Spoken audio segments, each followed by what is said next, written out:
Right, let's start this video off with a question, and the question is, how many of you carry a 7-wood in your bag? I'm going to reckon that I'm going to go as high as 75% of you don't carry one, and the reason you don't carry one is probably for all the wrong reasons. And I reckon you think it's a bit of a let's go old man's club, girly club, bit sexist that one, but that's the kind of mentality that we have when we think of 7-woods, and I reckon you've got it completely wrong. I think more average golfers should have one of these clubs in a bag. Today I'm going to look at what I think are two of the very best that I've tested in recent months, and that's the Ping G425 Max 7-wood and the PXG Gen 4 7-wood. And I'm going to try with numbers to persuade you that you should be considering having one of these in the bag. I think always a good marker for any average golfer, any club golfer, is to look at what's happening on the ladies tours. And if you look at the top players in the ladies ranks, you'll see they all carry a 5 and 7-wood. But then if you take that one step further, any of you got problems with them, and look at the fact that Dustin Johnson put one in his bag fairly recently, hopefully that kind of stigma that's attached to these kind of clubs is starting to be removed away. And the thing for me is, and again, it's obviously all is relative to your own club head speed and swing speeds, but for me, these were clubs that I found were sort of an easy 190 carry, great launch angles, decent spin conditions, clubs that you could play into long par 3s, into tight par 4s, shorter shaft than obviously the 5.3 in your driver, and those confidence boosting clubs that everybody should have in the bag. So the question is, why is it still that I think 75% of you haven't got them in the bag? Right, the question you've got to ask yourself is, why would you game this kind of club 7-wood, and what are your options in this kind of distance? So for me, I can either use a 4-iron, which is very similar in terms of the yardage carry. I can use a hybrid, which is again is similar. And the thing for me about a 7-wood is, in both occasions, is where it has the edge, is the bulk and mass just suggests that there's, even if it's only a mental thing, there's a little bit more power packed into that club, a little bit more assistance. That overall mass just helps get that ball out there. And the mere fact that with the size ahead they can place that CG so far back also suggests that it's going to help me in launching the ball. And launching a 4-iron is not easy.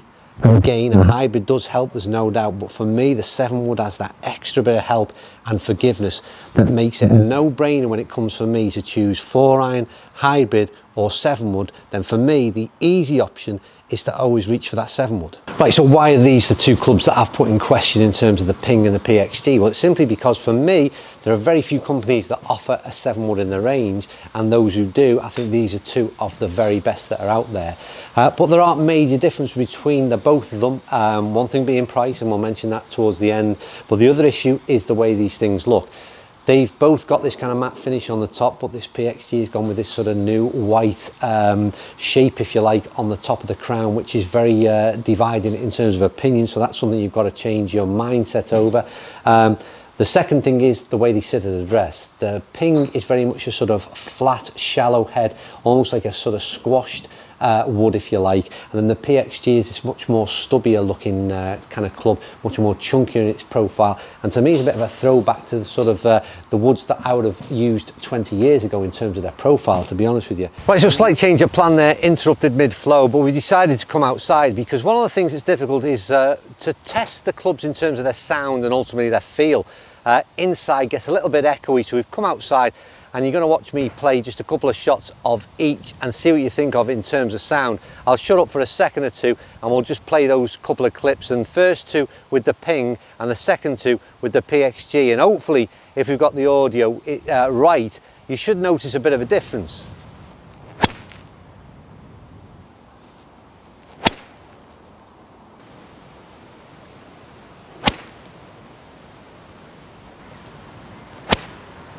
Right, well, I've not heard them, you have, but certainly playing them out here, they are really, really different. It's kind of like there's only one criticism I've had of the Ping G425 range. It's a very personal one, and it's just how hard they are in terms of off the face. And the PXG is a lot softer. And again, it's just a difference in preference, but it's a minor difference, but it is there, it is very, very noticeable. And like I said, other than that and the way they look, the other major differences, I think that's it. We'll now go back inside where I've got a little bit of a challenge set up, and we'll see how they go on in a little bit of a head-to-head. Right, so a little competition time, like I said, and I'm not sure when this video will go out, but Quail Hollow was where Rory got a victory last night, his first one for a couple of years. So Someone's having a rough time in the bay next door. Anyway, we've got we set up a par 3. It's 195 yards. Small little green to hit. We'll give it a whirl and see. We'll get 3 shots each and see which one comes out on top in when it matters, I suppose. Right, we'll go ping first. A little bit. It's a bit off the bottom, bit of a low one. And I think it's probably done better than I thought, to be quite honest with you. Had no right to get there. That's probably the good thing about these clubs, is they do far better than they should have. The best start for ping. Right, come on, and better ball. Oh, it's a better knock, but just tug down that left-hand side a bit. That's not the greatest start for ping at the moment, but to be fair to them, the couple of swings I've put on are not great. So. Right, let's see if we can finish with a better ball. It's better, but it's still down that left-hand side. Yeah, we're struggling. We've not hit a green. I'm sorry, ping. I didn't do you any favours there. Right, over to PXG and see how they can get on. And to be honest with you, if they can stick a ball on the green, then well, they've won. Simple task. I'm just going to say before I actually swing this, there's a massive feeling to me in the way these two swing in terms of how I feel ahead through the swing. I've got a hazardous smoke, I think it's a 70 gram stiff shaft in this, and I've got a CB Alta 65 gram stiff in the 425. And there's a huge difference in the way they feel through the swing. And again, that's something that's is down to the individual. Right, here we go. Oh, that's a decent ball. That's a decent ball. I'm afraid that's a bit of a victory already. That's game over in terms of the competition, because that'll take some beating either way. But it's certainly on the basis it's on the green, competition is over. Right, here we go. Next one. You know what? That's not the best of balls, but again, it seems to carry on out there. It's incredible, you know, how well these things, I mean, that's such a good finish for what I actually put on it in terms of swing and contact with the club. Can we go 3 from 3? A bit of a rarity in these situations. We'll give it a go. Oh, that's a decent ball, just right of flag, I think. Certainly right of centre, cutting a little bit. That's not bad, you know. I think that's what you'd call, yeah, bit of a whitewash in terms of PXG, but don't forget, just a bit of fun. That was arguably down to 3 horrible swings I put on with the ping, and a bit better to say the least in terms of the PXG. That's a fun bit over. They all perform, like I said, incredibly well in terms of dry ball data. So let's finish off by having a look at that, and what might make you decide to buy one or the other, if any, but certainly why you should be considering putting a 7 wood of some sort in your bag, I reckon. Right, so I think the overriding thing is that from my perspective, it's this positivity towards 7 woods in general. I think they're an incredible tool to have in the bag. It's that simple.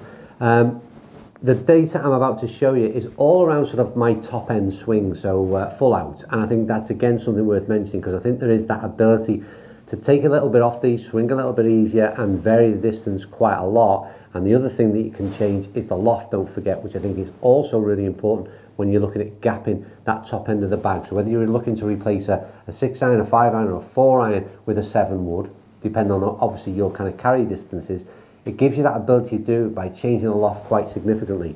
I think what I'll do, I'll just throw the set of averages up on screen for you now.